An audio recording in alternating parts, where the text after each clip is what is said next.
Hello friends, कैसे हो? I hope आप अच्छे होंगे। हम इस वीडियो के अंतर्गत देख रहे हैं, ये आपके रीट का ही क्वेश्चन पेपर है और इसमें किस प्रकार के क्वेश्चन पूछे गए हैं वो हम देख रहे हैं। ठीक है, जिसमें आपका 61 नंबर क्वेश्चन है। हालांकि ये उपयोगी दोनों के लिए, चाहे वो आप लेवल 1 से हो या आप लेवल 2 से हो। ठीक है, दोनों के लिए ही इंपॉर्टेंट रहेंगे ये क्वेश्चन, क्योंकि रिपीट हो जाते हैं इस प्रकार के क्वेश्चन। ठीक है, तो 61 नंबर क्वेश्चन पूछा है, वो आपको इस प्रकार पूछा है कि मूल्यांकन की प्रक्रिया व्यापकता छात्र के समस्त व्यक्तित्व पर अपने प्रसार का उल्लेख करती है, न कि केवल उसकी बौद्धिक उपलब्धि का। तो ये जो स्टेटमेंट है किससे संबंधित है? तो ये हो जाएगा रेमर्स एवं गेजे का। तो ऑप्शन नंबर इसका 3 सही हो जाएगा, या सी नंबर ऑप्शन सही हो जाएगा। अब क्वेश्चन नंबर आपका है नेक्स्ट, जो है 62 नंबर। वो इस प्रकार पूछा है कि जो उपचारात्मक शिक्षण के संबंध में सत्य कथन बताइएगा। आप इन सभी ऑप्शनों को पढ़ के देखेंगे तो इसका ऑप्शन नंबर डी सही हो जाएगा। यानी उपचारात्मक शिक्षण होता है ना, वो व्यक्तिगत अधिक हो जाता है, तो ऑप्शन नंबर डी सही हो जाएगा। क्वेश्चन नंबर 63 है कि उपचारात्मक शिक्षण है वो कितने प्रकार का होता है? तो वो 2 प्रकार का होता है, तो ऑप्शन नंबर इसका सी सही हो जाएगा।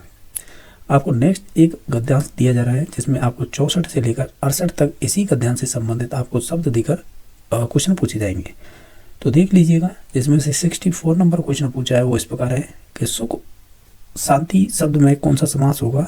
मोस्टली ये पहचान होती है कि जिनमें दोनों पद प्रधान हो और योजक चिन्ह जुड़ा हो, तो मोस्टली ऐसा होता है कि वो द्वंद्व समास हो जाता है। हालांकि इसमें सुख और शांति हो जाएगा इसका समास विग्रह, तो निश्चित तौर से इसमें द्वंद्व समास हो जाएगा। क्वेश्चन नंबर नेक्स्ट देख लेते हैं। क्वेश्चन नंबर आप ध्यान से देखिएगा 65। इसमें कह रहा है कि अनुचित में उपसर्ग कौन सा होगा? अगर इस शब्द को आप अलग करेंगे, यानी अगर उपसर्ग को अलग करें हम, तो अन प्लस उचित हो जाएगा।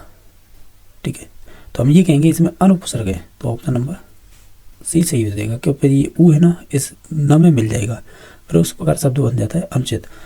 बाकी 66 नंबर क्वेश्चन है कि स्वार्थियों शब्द का एक वचन क्या होगा, यानी सिंगुलर बताना इसका, तो वो स्वार्थी हो जाएगा, तो ऑप्शन नंबर डी सही हो जाएगा। क्वेश्चन नंबर 67 है कि जो परपीड़ कोणमुख शब्द का संधि विच्छेद क्या होगा?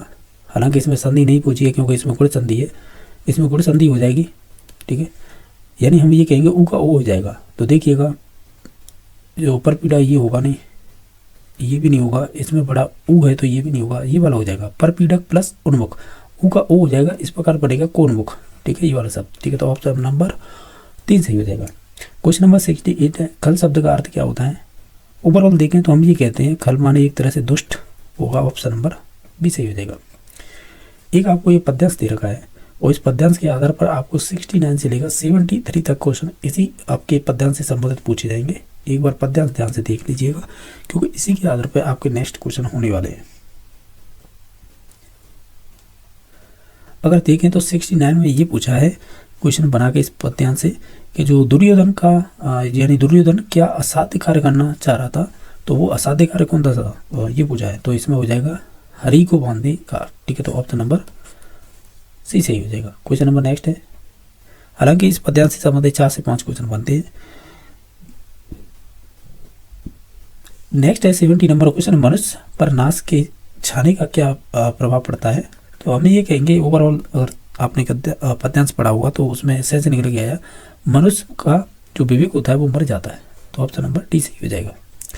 क्वेश्चन नंबर 71 है कि जो भी निम्नलिखित पंक्तियों में से किस पंक्ति में नाद सौंदर्य था?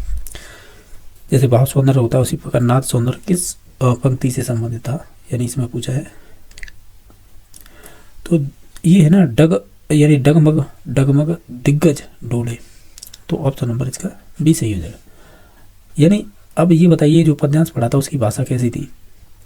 तो हमने देखा था वो कैसी संस्कृत निष्ठ हिंदी भाषा थी, तो ऑप्शन नंबर ए सही हो जाएगा। 73 नंबर है पद्यांश में मुक्त वर्णित है, यानी किसके बारे में वर्णन किया गया था? तो ये संबंधित हो जाएगा आपके हरि के विराट शक्ति का, तो ऑप्शन नंबर डी सही हो जाएगा। क्वेश्चन नंबर 74 है कि आश्रित उपवाक्य का भेद नहीं है। अच्छा, तो देखिएगा, देखो अगर इन सभी ऑप्शनों को ध्यान से देखें ना, तो हम ये कहेंगे देखो संज्ञा उपवाक्य होता है, विशेषण उपवाक्य होता है, क्रिया विशेषण उपवाक्य होगा, लेकिन प्रधान उपवाक्य नहीं होगा। ठीक है, तो ऑप्शन नंबर डी सही। क्वेश्चन नंबर नेक्स्ट देखिएगा, जो है 75 नंबर, एक राय निम्नलिखित में से मिश्र वाक्य कौन सा होगा? अगर आप देखेंगे, जैसे मेरा भाई रोहन खेल पुस्तकें अधिक पढ़ता है, तो ये एक तरह से साधारण वाक्य हो जाएगा। ठीक है ना, तो ये क्योंकि इसमें एक उद्देश्य एक विधेय होता है, तो मोस्टली वो साधारण वाक्य होते हैं। नाथ द्वारा का श्रीनाथ मंदिर दर्शनीय है, तो ये भी एक साधारण ही वाक्य हो जाएगा। ठीक है, ये भी साधारण वाक्य हो जाएगा। नंदिनी ने कहा कि मैं जयपुर नहीं जाऊंगी, तो ये वाला वाक्य नहीं, ये मिश्र वाक्य हो जाएगा। बाकी सुबह हुई और भोर गुनगुनाने लगी, अगर और से जुड़ जाता है तो मोस्टली वो कौन सा हो जाता है, वो संयुक्त वाक्य हो जाता है, संयुक्त वाक्य हो जाएगा ये। ठीक है, तो इस प्रकार ऑप्शन नंबर सी सही हो जाएगा इसका। शालिनी घर से आती है।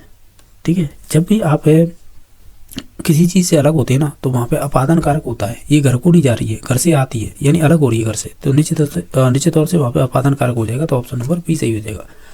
ये कह रहा थोथा चना बाजे गना लोकांक्ति का क्या अर्थ होता है, तो ओवरऑल हम कहेंगे तो क्या कहें, गुणहीन व्यक्ति अधिक आडंबर करता है, तो ऑप्शन नंबर 3 सही हो जाएगा। क्वेश्चन नंबर 78 है, अत्यंत ईर्ष्या करना के अर्थ में उपयुक्त मुहावरा हुआ। अगर ओवरऑल सभी ऑप्शनों को ध्यान से देखें तो हम ये कहेंगे छाती पर सांप लौटना इसका एक मुहावरा होगा। ठीक है, तो यानी जो अत्यंत ईर्ष्या करना, इसका एक मुहावरा बनेगा छाती पर सांप लौटना एक तरह से, तो ऑप्शन नंबर डी सही हो जाएगा। क्वेश्चन नंबर 79 है कि हार्वर्ड द्वारा स्थापित सहसंबंध विधि के चिंतन को आगे किस विद्वान ने बढ़ाया था। अगर आप सभी ऑप्शनों को देखें तो वो जिलर था, इन्होंने भी कुछ स्टेप चेंज किए थे, यानी जो हार्वर्ड की पंचपदीय प्रणाली थी ना, उसमें कोई स्टेप जुड़ा था। और ये है बहुत पुराना क्वेश्चन है, जो आरपीएससी के द्वारा पूछा गया था बहुत दिन पहले, तो अब ये इसमें पूछ लिया है 2022 में, तो निश्चित तौर से इसका ऑप्शन नंबर सी सही हो जाएगा। क्वेश्चन नंबर 80 है, मॉन्टेसरी शिक्षण विधि के संबंध में सत्य कथन होगा। अगर देखा जाए मॉन्टेसरी को, तो ठीक है, इसमें से हम ऑप्शन पढ़ के देख लेते हैं। मॉन्टेसरी फ्रांस की शिक्षा शास्त्री थी, ये तो गलत है, फ्रांस की नहीं थी। मॉन्टेसरी प्रणाली को 5 भागों में विभाजित किया है, ऐसा कुछ नहीं है। मॉन्टेसरी है वो जो फ्रोबेल की विचारधारा से अप्रभावित थी, ऐसा नहीं है। ठीक है, बाकी मॉन्टेसरी विधि में पढ़ने से पहले लिखना सिखाया जाता है, ऑप्शन नंबर डी सही हो जाएगा। जो हम स्वाभाविक क्रम LSRW का पढ़ते हैं ना, यही क्रम होता है, या मनोवैज्ञानिक कह लीजिएगा या स्वाभाविक, लेकिन मारिया मॉन्टेसरी कहती हैं कि इसका क्रम कुछ इस प्रकार होना चाहिए, और इसी प्रकार ये समर्थन करती है, यानी LSWR, यानी पढ़ने से पहले लिखना सिखाना चाहिए, तो ये वाला कथन है, या कह सकते हैं ऑप्शन सही हो जाएगा। क्वेश्चन नंबर 81 है, अभिक्रमित अनुदेशन विधि का सिद्धांत किसने दिया था, यानी दिया नहीं था, सिद्धांत है कौन सा है। अगर हम ध्यान से देखें सभी ऑप्शनों को, तो हम ये कहेंगे जो क्रमित लघु पदों का सिद्धांत है ना, ये भी इसी से संबंधित है। ठीक है, जो अभिक्रमित अनुदेशन है ये इसकी से संबंधित है। एक स्वगति का सिद्धांत भी आता है क्वेश्चन, ये भी ध्यान रखना, ये भी आपकी अभिक्रमित अनुदेशन से ही संबंधित है। 82 नंबर क्वेश्चन है, सूक्ष्म शिक्षण उपागम का उद्देश्य एवं लक्ष्य क्या होता है।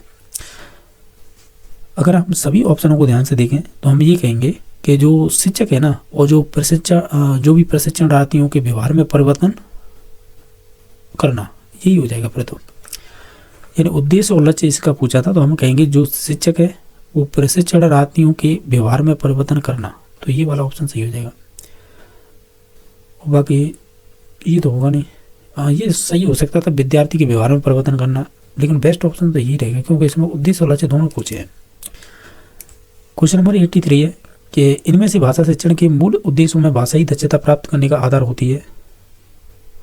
तो मूल उद्देश्य में भाषाई दक्षता प्राप्त करने का, तो हम ये कहेंगे इसमें से एक तो हो जाएगी कच्चा बार भाषाई दक्षताएं, दूसरी हो जाएगी पारिवारिक पृष्ठभूमि की भाषा दक्षताएं या भाषाई दक्षताएं, तो ये दोनों ही सही हो जाएंगे। ठीक है, नेक्स्ट है कि द्रुत वाचन किस प्रकार का होता है। तो द्रुत वाचन है, मोस्टली हम ये कहते हैं कि वो मूल वाचन का ही एक तरह से माना जाता है, यानी द्रुत वाचन का किसका प्रकार है, तो वो मोर वाचन का हो जाएगा, ऐसे बोल सकते हैं, तो ऑप्शन नंबर डी सही हो जाएगा। 85 नंबर है, इसमें से हमें अशुद्ध वर्तनी का कारण बताना है। अगर हम देखें सभी को ऑप्शनों को, तो हम ये कहेंगे लिपि का पूर्ण ज्ञान, तो ये तो पॉजिटिव बात है। लेखन में सावधानी भी बता रहा है, तो ये भी पॉजिटिव है। शुद्ध उच्चारण, ये भी एक पॉजिटिव है। लेकिन व्याकरण का अधूरा ज्ञान है ना, ये आपका एक अशुद्ध वर्तनी का कारण हो सकता है। ठीक है, तो ऑप्शन नंबर डी सही हो जाएगा। 86 नंबर है, भाषा शिक्षण में पाठ्य पुस्तक है। तो पाठ्य पुस्तक तो साधन होती है, ये तो कई बार बताया, तो ऑप्शन नंबर बी सही हो जाएगा। भाषा शिक्षण में सबसे कम महत्व की अधिकतम सामग्री कौन सी है। अगर ओवरऑल सभी ऑप्शनों को देखेंगे तो हम कहेंगे मानचित्र होगा। ठीक है, क्योंकि भाषा शिक्षण की बात हो रही है, तो भाषा में तो देखो जैसे बाकी पट्टी, शब्द पट्टी और चित्र पट्टी ये तो रोल करते हैं, लेकिन मानचित्र ज़्यादा रोल नहीं करता। यानी इन 4 ऑप्शनों में देखें ना, सबसे कम है तो वो यही है। बाकी नेक्स्ट क्वेश्चन नंबर है 88, इनमें से प्रक्षेपक सामग्री नहीं है। यानी आप ऐसे बोल सकते हैं जैसे हम प्रक्षेपित नहीं कर सकते, जैसे स्लाइड प्रोजेक्टर को तो कर सकते हैं, ओवरहेड प्रोजेक्टर को कर सकते हैं, एपिडाइस्कोप को भी कर सकते हैं, लेकिन ग्रामोफोन को नहीं कर सकते क्योंकि ये श्रव्य साधन है न कि आपकी प्रक्षेपित सामग्री। तो ऑप्शन नंबर बी सही हो जाएगा। मूल्यांकन के पक्ष में सम्मिलित होते हैं क्या क्या चीज़ होती हैं। अगर मूल्यांकन के पक्ष की बात करें तो हम ये कहेंगे कि पक्ष में सम्मिलित है, देखो मात्रात्मक तो होता है नहीं, कोई संरचनात्मक भी कोई नहीं होता है, न अप्रेरणात्मक। ज्ञानात्मक होगा या फिर भावात्मक होगा या क्रियात्मक, जिसमें से एक दे रखा था ज्ञानात्मक। तो ऑप्शन नंबर सी सही हो जाएगा। मानसिक योग्यता का परीक्षण किया जाता है, तो मानसिक योग्यता का परीक्षण हम कर सकते हैं, तो देखिएगा ये हो जाएगा बुद्धि परीक्षण के थ्रू, यानी मानसिक योग्यता का परीक्षण बुद्धि परीक्षण के थ्रू कर सकते हैं। ठीक है, तो इस प्रकार हमने ये 30 क्वेश्चन किए। किसी क्वेश्चन को लेकर डाउट है तो कमेंट में बता देना। बाकी वीडियो देखने के लिए धन्यवाद।